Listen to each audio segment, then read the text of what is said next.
Remember in Canto 7 how Floramel's beauty was so transparent, and the metaphors about her beauty were themselves about transparency, clear, crystal. You can see right through her to the more spiritual beauty inside her. And even witches had to kind of give it up for that amazing beauty and feel moved and respectful and adoring, both in a good way and in a way that suggests idolatry. Ah, beauty that can't be faked. Unless you lose Florimel and you just make another one.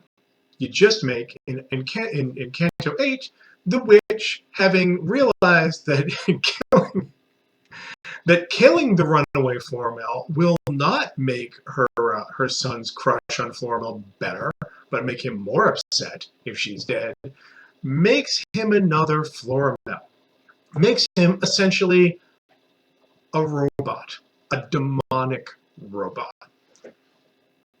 Just as good as Florimel, just as pretty, or even better. Where last Canto, there's the side of Spencer that wants to say, yes, beauty has its compelling, spiritual, platonic beauty that suggests higher virtues, is transparent and obvious and undeniable. Believe what you see. In this Canto, we're back to the other problem of fakery. Not only does this Florimel look exactly like the fake Florimel, the false Florimel look exactly like the real Florimel, she may look slightly better, or better, or what's the line here, or fairer, if anything could be fairer. Oh, what's the line exactly? Let's describe. So identical, but better looking. How is that? And how is the fake better looking? We're back to the problem of deceptive beauty. Beauty brings you a message in Spencer. It is a message brought to you by the Platonic virtues, beauty, truth, goodness, etc. It is also the tool of deception. What does a good and a bad person look exactly alike? No, they look like twins. Here, from stanza 6, and if you have our book, it's on page 1, starts on page 152, is the witch making her fake Florimel. The substance whereof she the body made was purest snow in massy mold congealed, which she had gathered in a shady glade of the Riphoian hills, to her revealed by errant sprites, but from all men concealed. The same she tempered with fine mercury, and virgin wax that never yet was sealed, and mingled them with perfect vermilion, that like a lively sanguine it seemed to the eye.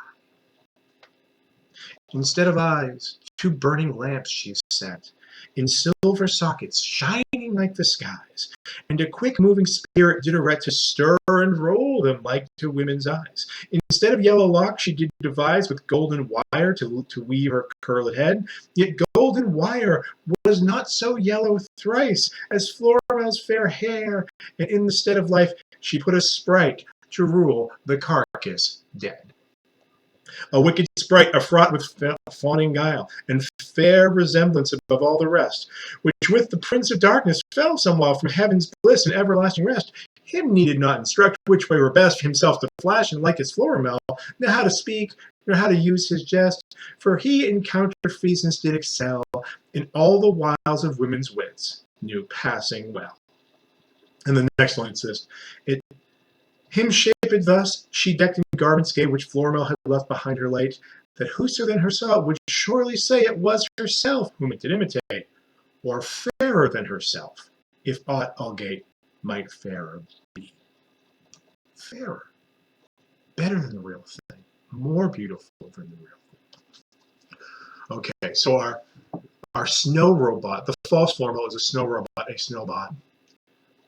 Don't think of this in December when Frosty the Snowman comes on TV. Don't think about that. Put that out of your mind. Don't think about false Florimel, the sex snowbot, when Frosty the Snowman comes on TV. That would be wrong. What powers it? A demon. Here, the demon is gendered male. All the demons are imagined as male. They're all fallen angels. A wicked sprite, you're Fun and guile. And you know what? You don't have to tell the devil who fell from heaven with Lucifer how to be like Florimel. Apparently, people from hell already know how to be like Florimel. That's an uncomfortable thing. Isn't Florimel one of the good guys? But you know how to imitate Florimel. But then stanza 8 ends up with, well, the sprite just knows generally he's such a great liar. And there's also the sense that, the misogynist sense that, yeah, like women's guile is really easy for these demons to imitate. So not only is the false Florimel artificial, a dead thing, a carcass dead, it is animated by a demonic spirit, and that demonic spirit is male. Having fun? Good date for the weekend? Opinions vary. I want to go back. Instead of eyes, 2 burning lamps. Okay, so the lamps are like silver socket, so the eyes are like burning lamps set in silver sockets. Your footnote talks about how this is like a classic. The blazon is the classical sonnet description, where the poet describes the beloved woman with the hair like wires, with the skin like snow or cream, with the eyes like diamonds or stars, the lips like coral, ruby, you name it. Shakespeare will turn this around with Sonnet 130, my mistress eyes are nothing like the sun. Spenser does those sonnets. Spenser writes a sonnet sequence called the Amoretti, and he does this bit. It's a standard sonnet move. Here, it's the reverse. Actually, instead of like my beloved's hair is like her skin is like snow, her hair is like gold. Actually, this one's actually made out of snow and gold. Her eyes seem like lamps. Her eyes are lamps, set in silver sockets. She's made of precious metal and snow. If she's fairer than the real thing, it's because it is made of the thing that the beloved woman is usually compared to in this traditional comparison. And to stir and roll like women's eyes, Florimel is not noticeable for her rolling eyes. Who is? Back in Canto 1, Malacasta, with her big rolling eyes, and that's a sign of her bad character. Here, the false Florimel's eyes roll like that. The Florimels don't particularly, but there's a sense that in this poem, that all women's eyes do that to some degree. They put gold wire. Though of course, gold wire isn't as gold as Florimel's hair, but still, this works. But now I want to go back to stanza 6, where we get the snow. The snow, even in this moment where we're creating a lying, conniving, icy sex bot, metaphors of virginity are still in here.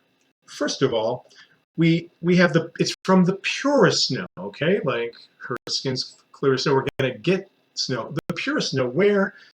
In a shady glade. Shady glades are always suspicious or erotic in Spenser, or nearly always.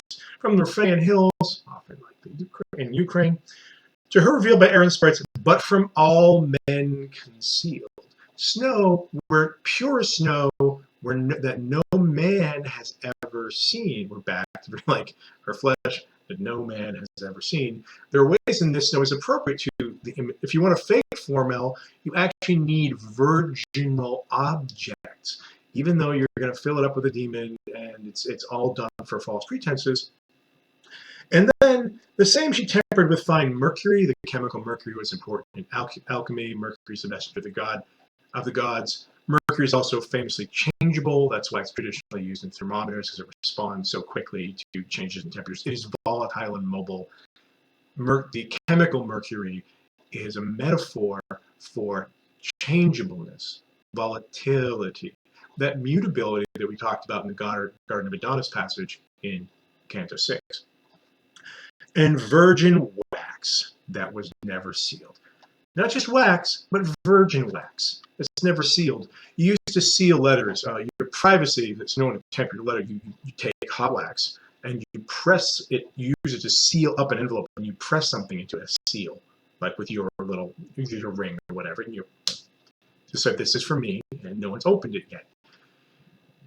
The idea of the woman as wax, as pliable wax, is a misogynist or sexist metaphor. Like, women are supposed to be pliable. They're good. Like, Florimel's very pliable. She's wax. But it's virgin wax that no one's sealed. It's virginal. No one's deformed it. The metaphor here is of some other agency reshaping the wax, moving its substance around. That has never happened. Perfect film that looks like a nice bloody blush. Great. So the witch's son is delighted with the false Florimel, loves it, does great things with it. He's churl.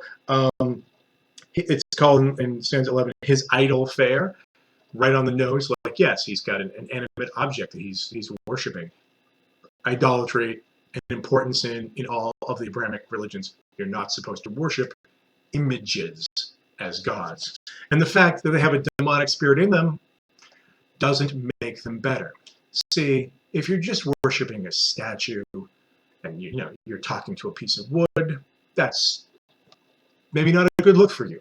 If you're talking to a statue and it actually has an infernal presence inside it, if there is some demonic intelligence in there, that's not better. Okay.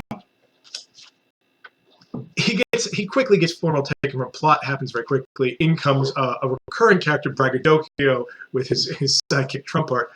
Braggadocio, humor is not really Spencer's strong suit, in my humble opinion. One of the few characters I find funny is Braggadocio. Who is Braggadocio, since he's coming by quickly?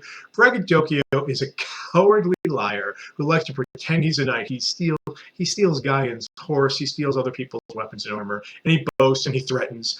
And he takes the false Florimel off the churl like that. Like, hey, give me that woman, I'll kill you, churl.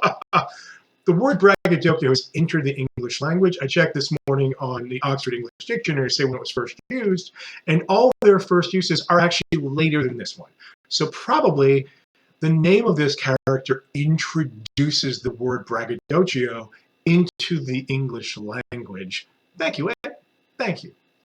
And some of the earliest people who are cited in the Oxford English Dictionary as using this word a few years later are confirmed readers of the Fairy Queen, other writers who will talk about the Fairy Queen, who know Spencer and admire him. Okay, and then Braggadocio doesn't hold on to this lady very long. I enjoy Braggadocio is a comic figure because he's always boasting and he can't, he's fronting and he can't ever maintain it. So another knight who goes unidentified comes and takes the false Florimel off Braggadocio, because Braggadocio's like, is a boaster and a coward. They go together. All right, enough the good news. Trumpart is his tricks, his Braggadocio's tricks are second. And off goes the false Florimel to show up in Canto's down the road. What's happening? The real Florimel, we left her on a boat. The boatman wakes up, is a lecher. Oh, what's Florimel going to do? She's going to fight for her chastity. Yes, he will. Yes, she will. Until she has to call for